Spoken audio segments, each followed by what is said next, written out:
ગુજરાતમાં છેલ્લા કેટલાક દિવસોથી વરસાદે ક્યાંક રાહત આપી છે તો ક્યાંક ભારે મુશ્કેલીઓ ઊભી કરી છે, પરંતુ હવે સૌથી મોટો સવાલ એ છે કે શું વરસાદનો હજુ એક જોરદાર રાઉન્ડ આવવાનો છે અને શું જુલાઈના અંતિમ સપ્તાહમાં ફરી એક વખત ભારે વરસાદનું જોર જોવા મળશે?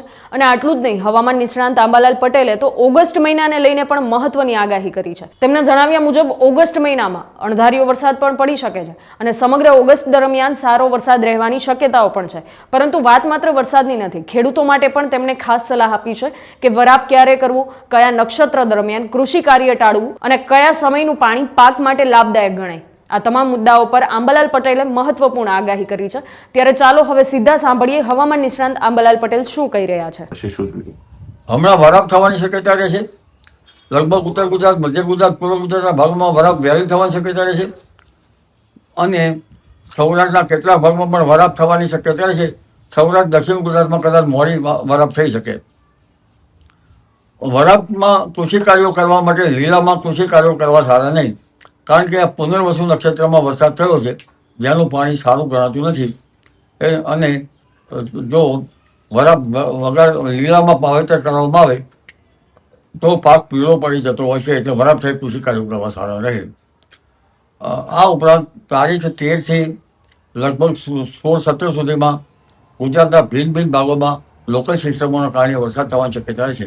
પશ્ચિમ સૌરાષ્ટ્રના ભાગોમાં, દ્વારકાના ભાગો, આ ઉપરાંત પોરબંદરના ભાગો, જામનગરના કેટલાક ભાગોમાં હળવા વરસાદની ઝાપટા પડવાની શક્યતા રહેશે.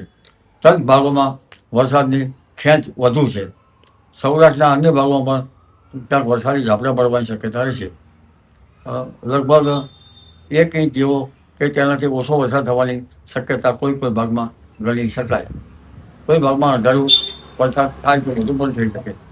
પરંતુ ઉલ્લેખનીય છે કે તારીખ 13-14માં એક વરસાદી બંગાળના ઉપસાગરમાં એક સિસ્ટમ બની રહી છે. જે સિસ્ટમનો વરસાદ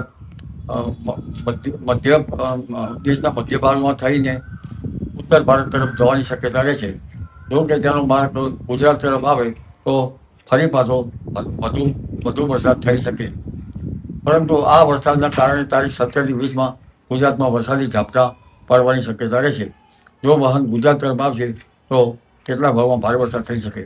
પરંતુ તારીખ 24 આસપાસ મુંબઈ, મહારાષ્ટ્રના ભાગમાં વરસાદ થવાની શક્યતા છે. તારીખ 27 જુલાઈથી 30 જુલાઈમાં દક્ષિણ ગુજરાતના ભાગો, સૌરાષ્ટ્રના ભાગો, દક્ષિણ સૌરાષ્ટ્રના ભાગો, પશ્ચિમ સૌરાષ્ટ્રના ભાગો, દ્વારકાના ભાગો, પોરબંદરના ભાગો અને જામનગરના ભાગોમાં પણ વરસાદ થવાની શક્યતા રહેશે. પૂર્વ, મધ્ય, ઉત્તર ગુજરાતના ભાગોમાં વરસાદ થવાની શક્યતા રહેશે. આ વરસાદી ઝાપટા સારા હશે અને વરસાદ પણ સારો આવવાની શક્યતા રહેશે. 20મી જુલાઈથી પુષ્ય નક્ષત્રનું પાણી સારું ગણાય છે. પહેલી, બીજી ઓગસ્ટે અણધાર્યો વરસાદ થવાની શક્યતા રહેશે અને 1 થી 8 ઓગસ્ટમાં તાપી નદીમાં જળસ્તર વધવાની શક્યતા રહેશે. ગુજરાતના ઘણા ભાગોમાં મોટા ફોરાનો વરસાદ થવાની શક્યતા રહેશે. પશ્ચિમ સૌરાષ્ટ્રના ભાગોમાં પણ વરસાદ થવાની શક્યતા રહેશે. ઓગસ્ટ માસમાં જેઓ હિન્દ મહાસાગરમાં બીજા ફેઝમાં આવવાની શક્યતા રહેતા અને ઇન્ડિયન ઓશન ડાયફોલ સારું પર રહેવાની શક્યતા રહેતા અલ નીનોની અસર વચ્ચે પણ ઓગસ્ટમાં સારો વરસાદ થવાની શક્યતા રહેશે. જી. તો આ હતી હવામાન નિષ્ણાંત આંબાલાલ પટેલની આગાહી. તેમણે જણાવ્યા મુજબ આગામી દિવસોમાં રાજ્યના વિવિધ વિસ્તારોમાં વરસાદના અનેક રાઉન્ડ જોવા મળી શકે છે, જ્યારે ખેડૂતોને પણ નક્ષત્ર અને વરસાદને ધ્યાનમાં રાખી કૃષિ કાર્ય કરવાની સલાહ આપવામાં આવી છે.